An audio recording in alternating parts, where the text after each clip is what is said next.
তো একদল বাংলাদেশি যুব সমাজ আন্দোলনের মাধ্যমে গত কয়েক সপ্তাহ ধরে কোটা প্রথার সংস্কারে ব্যস্ত।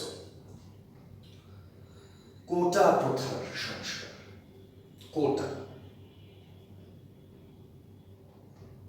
চাকরিতে তারা মেধার জয়গান চায়,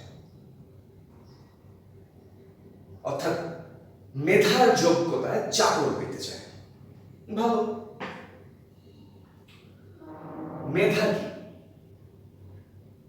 বাংলাদেশে মেধা মানে প্রশ্ন ফাঁস।